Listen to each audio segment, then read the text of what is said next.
بسم اللہ الرحمن الرحیم نحمدہ ونصلی علی رسولہ الکریم۔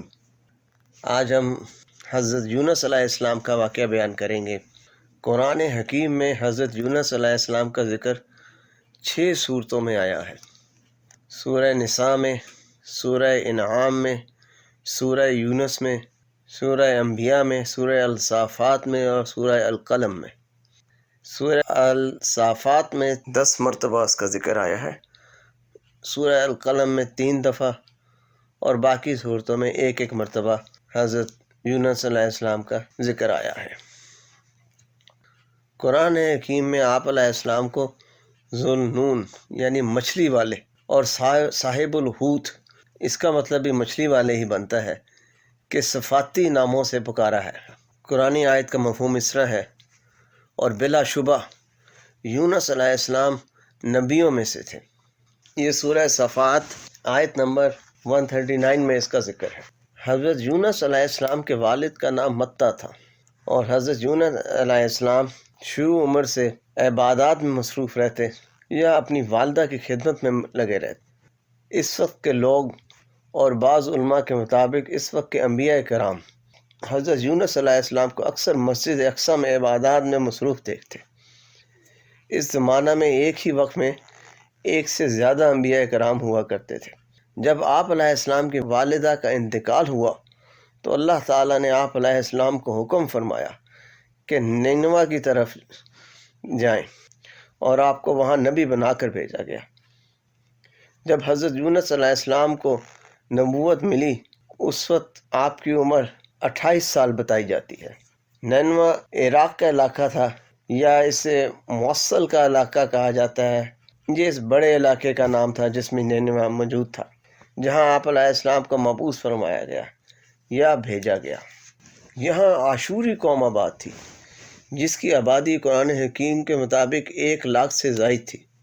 یہاں پر ایک حدیث کا مفہوم بیان کرتے ہیں کہ صحابہ کرام رضوان اللہ اجمعین نے آپ حضرت محمد صلی اللہ علیہ وآلہ وسلم سے دریافت فرمایا کہ یا رسول اللہ صلی اللہ علیہ وآلہ وسلم، قرآن حکیم میں نینوا کی آبادی 1 لاکھ سے کچھ زیادہ بتائی گئی ہے، یہ 1 لاکھ سے کتنی زیادہ تھی؟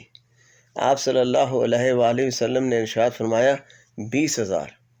اس طرح قرآن اور حدیث سے پتہ چلا کہ ان کی آبادی 1,20,000 تھی، ان کی اس وقت کے لحاظ سے خاصی بڑی آبادی تھی۔ یہ شہر اس وقت شرک میں ڈوبا ہوا تھا، یعنی مشرکین آباد تھے، اور اسے نینون نامی ایک حاکم نے بنوایا تھا، اور یہ دریائے دجلہ کے کنارے آباد تھا۔ حضرت یونس علیہ السلام نے بہت سال تک انہیں سمجھایا اور شرک چھوڑ کر ایک اللہ کی عبادت کی طرف بلایا، پر یہ قوم نہ مانی، اور اس پر حضرت یونس علیہ السلام نے ان سے غصہ ہو کر اس قوم کو یہ بتاتے ہوئے کہ 3 دن بعد اللہ کا عذاب انہیں آ لے گا، وہاں سے چلے گئے اور انہیں بد دعا بھی دی۔ مگر حضرت یونس علیہ السلام نے وحی الہی یعنی اللہ کی وحی کا انتظار نہ کیا، جو کہ ایک نبی علیہ السلام کی شان کے خلاف تھا، کیونکہ انبیاء کرام اللہ تعالیٰ کی وحی کے مطابق اپنے تمام اعمال کرتے ہیں۔ جب حضرت یونس علیہ السلام دریائے فرات کے کنارے پہنچے تو کشتی پہلے ہی جانے کے لیے تیار کھڑی تھی۔ آپ علیہ السلام بھی اسی کشتی میں سوار ہو گئے، اور اس میں اور مسافر بھی سوار تھے۔ دوران سفر طوفانی ہوائیں چل پڑیں، اس سے کشتی ہچکولے رہنے لگی۔ کشتی والوں نے کہا کوئی اپنے مالک سے بھاگ کر آیا ہے، کشتی کا وزن کم کرنے کے لیے اسے کشتی سے پھینکنا پڑے گا تاکہ باقی لوگ بچ جائیں۔ حضرت یونس علیہ السلام کو فوراً احساس ہوا، اور آپ علیہ السلام نے فرمایا کہ میں ہی اپنے مالک سے بھاگ کر آیا ہوں، مجھے پھینک دو۔ پر کشتی والوں نے آپ علیہ السلام کی تعظیم اور احترام کی وجہ سے انکار کر دیا۔ انہوں نے کرہ ڈالنے کا ارادہ کیا۔ پہلی دفعہ حضرت یونس علیہ السلام کا نام آ گیا، پر وہ پھر نہ مانے، اور دوسری دفعہ کرہ ڈالا تو پھر آپ علیہ السلام کا نام آیا۔ اب انہوں نے تیسری دفعہ کرہ ڈالا تو پھر آپ علیہ السلام کا نام مبارک آیا۔ آپ علیہ السلام خود ہی اٹھے اور دریا میں چھلانگ لگا دی۔ اللہ تعالیٰ کے حکم سے اسی وقت ایک بڑی سی مچھلی نے آپ علیہ السلام کو نگل لیا۔ اللہ تعالیٰ نے اسے حکم فرمایا کہ نہ چوٹ لگے اور نہ ہی کوئی ہڈی ٹوٹے، اور آپ علیہ السلام مچھلی کی خوراک نہیں ہیں۔ جب حضرت یونس علیہ السلام نے اپنے آپ کو مچھلی کے پیٹ میں زندہ پایا تو روایت کے مطابق دعا مانگی اور اللہ تعالیٰ کی پاکی بیان کی۔ قرآنی دعا اس طرح ہے: لا الہ الا انت سبحانک انی کنت من الظالمین۔ یہ سورہ انبیاء میں دعا موجود ہے، اور بعض روایت کے مطابق آپ سجدہ میں بھی گر گئے اور وہاں مچھلی کے پیٹ میں ہی سجدہ بھی کیا، سجدہ شکرانہ بھی کیا۔ اس آیت کے کریمہ کا مطلب، یہ ترجمہ اس طرح ہے: اللہ، تیرے سوا کوئی معبود نہیں، تو یکتا ہے، میں تیری پاکی بیان کرتا ہوں۔ بلا شبہ یا بے شک میں اپنے نفس پر خود ہی ظلم کرنے والا ہوں۔ پھر ایک اور قرآنی آیت کا مفہوم اس طرح ہے کہ پھر وہ اندھیروں کے اندر پکار اٹھا۔ یہ سورہ انبیاء میں آیت نمبر 87 میں اس کا ذکر ہے۔ تفسیر کے مطابق اندھیروں سے مراد مچھلی کے پیٹ کا اندھیرا پہلا اندھیرا تھا، اور دوسرا اندھیرا سمندر کا تھا، اور تیسرا اندھیرا رات کا تھا۔ اب اس میں بیان یہ کیا جاتا ہے، جب دعا عرش تک پہنچی تو فرشتوں نے اللہ تعالیٰ سے کہا کہ ایک کمزور سی جانی پہچانی آواز کسی اجنبی مقام سے آ رہی ہے۔ اللہ تعالیٰ نے ارشاد فرمایا، میرا بندہ یونس ہے، یعنی یونس علیہ السلام ہے۔ فرشتوں نے کہا، تیرا بندہ یونس جس کا مقبول عمل اور مقبول دعائیں آسمانوں پر آتی رہتی ہیں، یا اللہ، وہ راحت کے ایام میں نیکی کرتا تھا، کیا تو اس پر رحم فرما کر مصیبت سے نجات نہیں دے گا؟ اللہ تعالیٰ نے فرمایا، کیوں نہیں؟ پھر مچھلی کو حکم دیا تو اس نے آپ علیہ السلام کو ایک چٹیل میدان میں پھینک دیا یا اگل دیا۔ اب اسی مضمون سے مطابقت رکھتی ہوئی ایک حدیث بیان کرتے ہیں۔ حدیث کا مفہوم اس طرح ہے کہ حضرت ابو ہریرہ رضی اللہ تعالیٰ عنہ سے مروی ہے کہ رسول اللہ صلی اللہ علیہ وآلہ وسلم نے فرمایا، اے لڑکے، میں تجھے کچھ باتیں سکھاتا ہوں، اللہ کا خیال رکھ، یعنی اللہ کو یاد رکھ، اللہ تیرا خیال رکھے گا۔ راحت کے وقت اللہ کے ہاں معروف ہو، یعنی اس سے تعلق جوڑ کر رکھ، وہ مشکل کے وقت تجھے پہچانے گا۔ اب یہاں پہ ہم دوبارہ کچھ آیات کا خلاصہ بیان کرتے ہیں۔ یہ سورہ انبیاء کی آیات نمبر 87 اور 88 کا حصہ ہے۔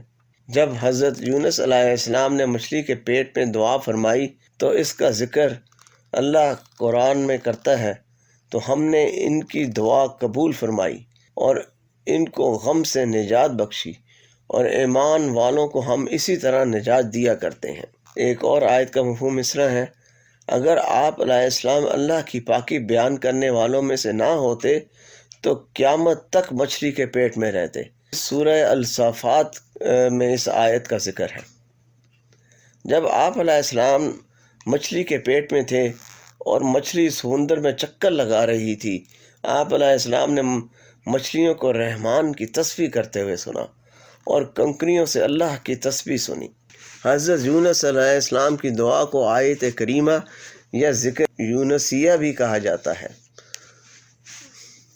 حضرت یونس علیہ السلام کی دعا کے بارے میں ایک حدیث مبارکہ میں اس طرح بیان ہوا کہ رسول اکرم صلی اللہ علیہ وآلہ وسلم نے ارشاد فرمایا، جو شخص لا الہ الا انت سبحانک انی کنت من الظالمین کے ساتھ اپنے کسی معاملے کے لیے دعا مانگے گا، اللہ تعالیٰ اسے قبول فرمائے گا۔ ایک اور حدیث مبارکہ کا مفہوم اس طرح ہے کہ صحابہ کرام رضوان اللہ اجمعین نے حضرت محمد صلی اللہ علیہ وآلہ وسلم سے پوچھا، جنتیوں کو پہلا کھانا کیا کھلایا جائے گا؟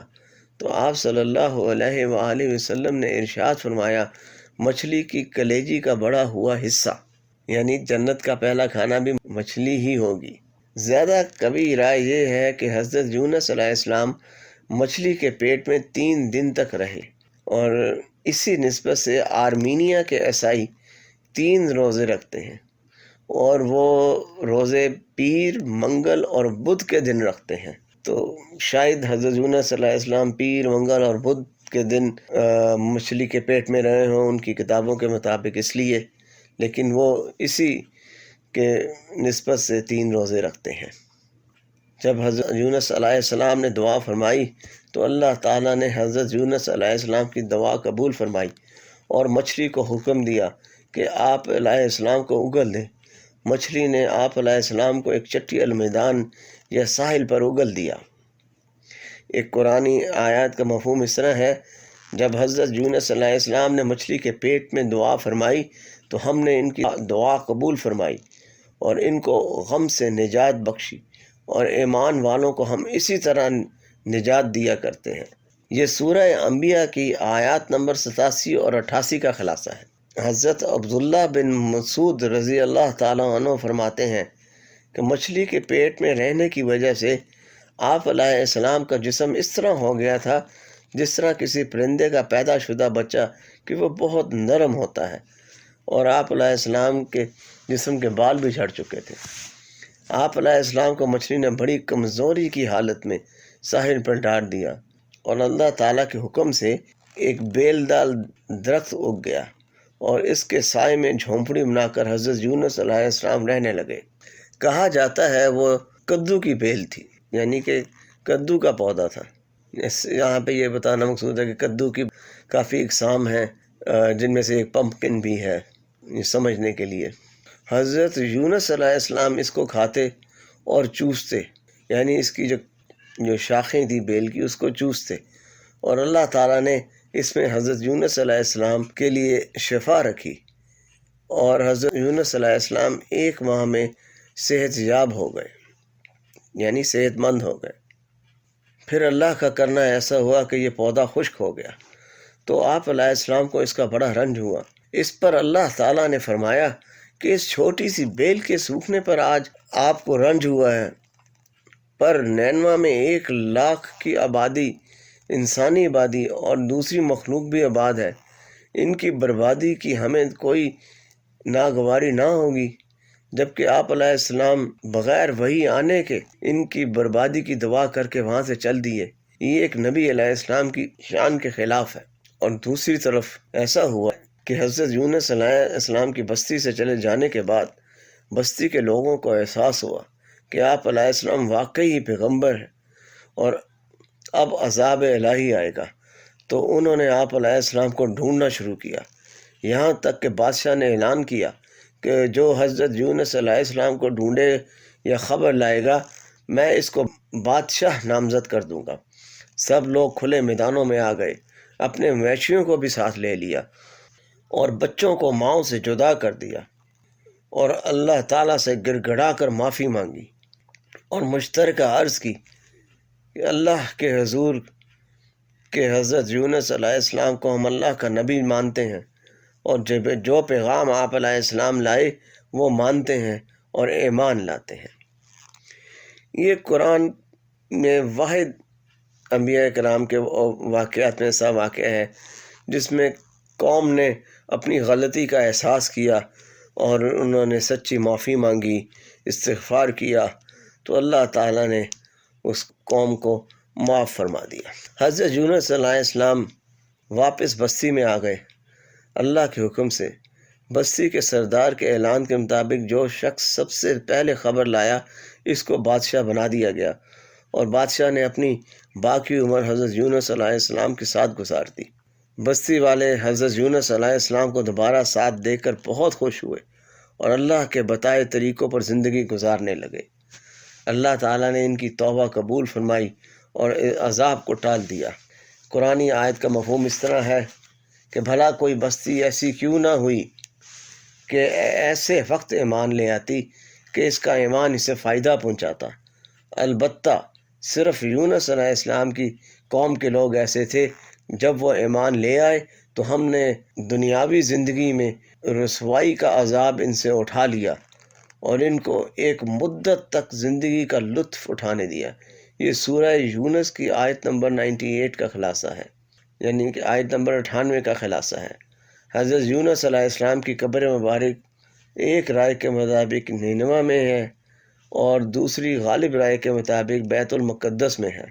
اب ہم یہاں پہ حضرت یونس علیہ السلام کا واقعہ اختتام بھی ضرور ہوا، لیکن اس سے پہلے ہم ایک دو احادیث کا خلاصہ بیان کرتے ہیں، ان کا تعلق حضرت یونس علیہ السلام سے ہے۔ ہمارے پیارے آقا حضرت محمد صلی اللہ علیہ وآلہ وسلم اور اللہ کے آخری نبی جب طائف کے تکلیف دہ سفر سے واپسی پر ایک باغ میں آرام فرمانے کے لیے تشریف لے گئے۔ وہ باغ عتبہ بن ربیعہ اور شیبہ بن ربیعہ کا تھا، وہ اس باغ کے مالک تھے۔ انہوں نے اپنے خادم کو بھیجا، اس غلام کا نام الداس تھا۔ اس نے آپ حضرت محمد صلی اللہ علیہ وآلہ وسلم کی خدمت میں انگور پیش کیے۔ آپ ہمارے پیارے نبی حضرت محمد صلی اللہ علیہ وآلہ وسلم نے بسم اللہ الرحمن الرحیم پڑھی تو الداس نے حیران ہو کر پوچھا، یہ تو اس علاقہ کے الفاظ نہیں ہیں، آپ صلی اللہ علیہ وآلہ وسلم کون ہیں؟ حضور صلی اللہ علیہ وآلہ وسلم نے اس سے پوچھا کہ تم کہاں سے ہو اور تمہارا مذہب کیا ہے؟ الداس نے عرض کیا، میں نصرانی ہوں اور نینوا سے تعلق رکھتا ہوں۔ اس کو نینوا بھی کہتے ہیں یا نینوا بھی کہتے ہیں۔ آپ صلی اللہ علیہ وآلہ وسلم نے مسکراتے ہوئے ارشاد فرمایا، تم یونس علیہ السلام بن متا کے علاقے سے ہو، یعنی کہ تم یونس علیہ السلام بن متا کے علاقے سے ہو۔ اس نے پوچھا، آپ صلی اللہ علیہ وآلہ وسلم کو کس طرح معلوم ہے ان کے بارے میں؟ آپ صلی اللہ علیہ وآلہ وسلم نے فرمایا، وہ میرے بھائی ہیں، وہ اپنے علاقہ کے نبی تھے اور اب میں نبی ہوں۔ الداس نے حضور صلی اللہ علیہ وآلہ وسلم کے سر مبارک کا بوسہ لیا، پھر مبارک ہاتھوں کا بوسہ لیا اور پھر مبارک پاؤں کا بوسہ لیا۔ ایک اور حدیث کا مفہوم اس طرح ہے، کسی بندے کو لائق نہیں کہ وہ کہے کہ میں یونس علیہ السلام سے افضل ہوں۔ علماء کرام نے اس سے مراد تمام انسانوں کو بھی لیا ہے اور آپ حضرت محمد صلی اللہ علیہ وآلہ وسلم کو بھی لیا ہے، یعنی حضرت محمد صلی اللہ علیہ وآلہ وسلم کی فضیلت اس طرح بیان نہیں کرنی چاہیے کہ دوسرے انبیاء کرام علیہ السلام کے مقابلے میں اس میں باقی انبیاء علیہ السلام کی شان میں کمی واقع ہو۔ اس کے باوجود کہ یہ بات احادیث کے مطابق روشن اور چمکتے سورج کی طرح عیاں ہے کہ آپ صلی اللہ علیہ وآلہ وسلم حضرت محمد صلی اللہ علیہ وآلہ وسلم ہمارے پیارے نبی نے تمام انبیاء کی امامت فرمائی مسجد اقصیٰ میں، اور آپ سب سے افضل ہیں، اللہ کے حبیب اور آخری نبی اور وجہ تخلیق کائنات ہیں۔ یہاں پر ہم یونس علیہ السلام کے واقعہ کا اختتام کرتے ہیں۔ انشاءاللہ اب ہم حضرت موسیٰ علیہ السلام کے واقعہ کے ساتھ، دلچسپ واقعہ کے ساتھ دوبارہ حاضر ہوں گے۔ اس واقعہ کو دوسروں سے بھی شیئر کیجیے اور ضرور ان لوگوں سے شیئر کیجیے جنہوں نے یہ نہ سنا ہو، اور نوجوانوں سے شیئر کیجیے تاکہ ان کو قرآن سے نسبت ہو اور ان کا تعلق قرآن سے جڑے۔ شکریہ۔ السلام علیکم وآخر دعوانا ان الحمد للہ رب العالمین۔